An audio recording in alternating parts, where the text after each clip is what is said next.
কৃষ্ণগুৰু প্ৰেমানন্দ প্ৰভুক এইবাৰ উভন্ধৰিলে এঞ্জেলা চাংমায়ে। তাত কৃষ্ণ লম্ভিছে বুলি তাত পৰি থাকিব। মই আচৰিত হওঁ, ভগৱানৰো এনেকুৱা সময় আহিল যে মনুষ্যৰ গাত লম্ভিবলৈ। ভগৱানৰতো নিজৰো ঠাই আছে। কৃষ্ণগুৰুৰ ভক্তসকলৰ চকু মেলি দিলে এঞ্জেলা চাংমায়ে। ধৰ্মৰ নামত বেপাৰ চলোৱাৰ কাৰণে গৰজি উঠিল এঞ্জেলা চাংমাই। সামাজিক মাধ্যমত এঞ্জেলা চাংমাইৰ এটা ভিডিঅ'য়ে সমগ্ৰ অসমতে চাঞ্চল্যকৰ সৃষ্টি কৰিছে। এঞ্জেলা চাংমাইৰ ভিডিঅ'টোৱে যেন বৰ্তমান অসমতে খলকনিৰ সৃষ্টি কৰিছে। হয়, ঠিকেই শুনিছে। কৃষ্ণগুৰু প্ৰেমানন্দ প্ৰভুৱে নিজকে ঈশ্বৰৰ আখ্যা দি সামাজিক মাধ্যমত ব্যাপক সমালোচনাৰ সন্মুখীন হৈছিল।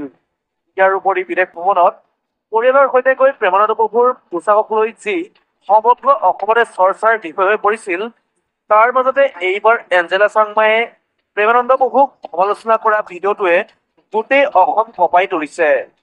ভালদৰে শুনক এঞ্জেলা চাংমায়ে কৃষ্ণগুৰু প্ৰেমানন্দ প্ৰভুক কি কৰে। অসমীয়া মানুহবোৰ খুব আৱেগিক। আমাৰ আৱেগবোৰ ধান-খেৰৰ জুইৰ দৰে। আমি ইমান আৱেগিক, যাৰ বাবে আমাক আজি অনলাইনতো ভগৱান পোৱা যায় বুলি আমাক ঢপলিয়াই টানি নিব পাৰে, কাৰণ আমি আৱেগিক। আমি ফটো এখন দেখাৰ লগে লগে যদি কোৱা হয় 10জনক শ্বেয়াৰ কৰক ভাল খবৰ পাব, আমাৰ আইসকলে প্ৰথমে শ্বেয়াৰ কৰিব। সঁচা কথা। কাইলৈ যদি কয়, মই সঁচা কথা লিখি থৈ যাব পাৰিম, কাইলৈ যদি শুনে যে এই আমুকজোপা গছ এজোপা ওলাইছে, তাত বোলে ভগৱান ওলাইছে কি কোনোবা এগৰাকী তাত কৃষ্ণ লম্ভিছে বুলি তাত পৰি থাকিব। মই আচৰিত হওঁ, ভগৱানৰো এনেকুৱা সময় আহিল যে মনুষ্যৰ গাত লম্ভিবলৈ। ভগৱানৰতো নিজৰো ঠাই আছে। আপুনি মই ইমান শুদ্ধ অন্তৰ নহয় যে আপোনাৰ মোৰ গাত ভগৱন্ত লভিব। লভিলে কেতিয়াবা অসুৰহে লম্ভিব, হয়নে? আমি যিবোৰ কৰিছো লভিলে কেতিয়াবা অসুৰহে লম্ভিব। মই আচৰিত হওঁ যে অসমত ভগৱান মানুহ ওলাই যে ভগৱান কাৰোবাৰ গাত লম্ভিব পাৰে নেকি? লম্ভিব এই শব্দটো প্ৰয়োগ কৰিব পাৰো নেকি কেতিয়াবা? ভগৱান লম্ভিব পাৰে, আচৰিত। যে আমাৰ মানুহবোৰ এনেকুৱা, এতিয়া যদি হঠাৎ কৰবাত কৈ দিয়ে যে আমুকৰ গাত ভগৱান ওলাইছে, যাওক বোলে কি হব, আপোনালোকে যদি সেৱা কৰে মনোকামনা পূৰণ হব। আৰু কাইলৈ দেখিব দীঘলীয়া শাৰী, বাতৰি কৰি তত নাপাম আমি। তাত দীঘলীয়া শাৰী ৰাতিপুৱাৰ পৰা তত নাই। আমাৰ ঠাইখিনিতো এগৰাকীৰ গাত ভগৱান বোলে লাগিছিল, লাগিছিল। তাৰ পাছত দেখিলো আজি কেইদিন দেউতাক সুধিছো সেইফালে পাৰ হৈ যাওঁতে, আগৰ ঘৰটো এতিয়া নাই। সেই ঠাইখিনিত যেতিয়া 3মহলীয়া এটা অট্টালিকা হল, দেউতাক সুধিলো, দেউতা এই ভগৱান ওলোৱা ঘৰটো এইটোৱে নহয় জানো? দেউতা কৈছে, কি হল দেউতা?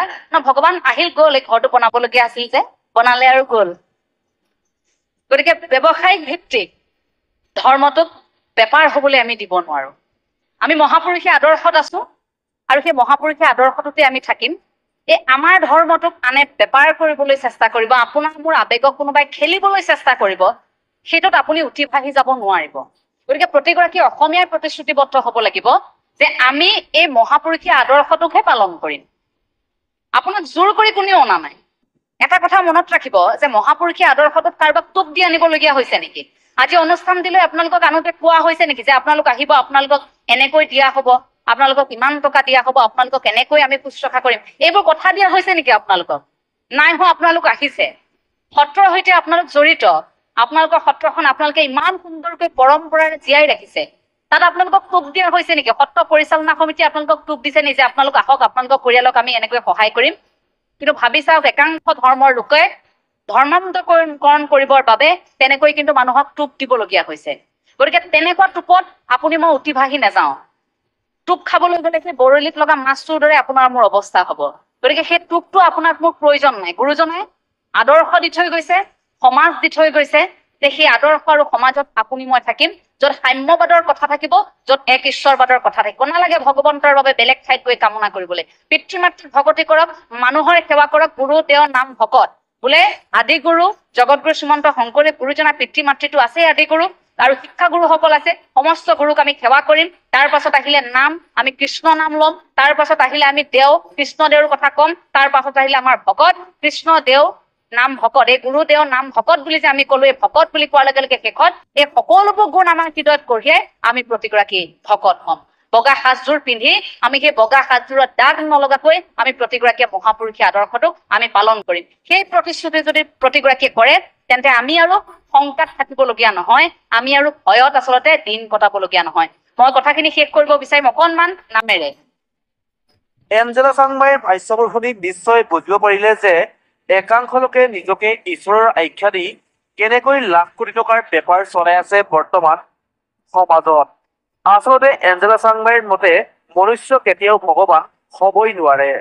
আপুনিও এঞ্জেলা চাংমাইৰ ভাষ্যবোৰৰ ওপৰত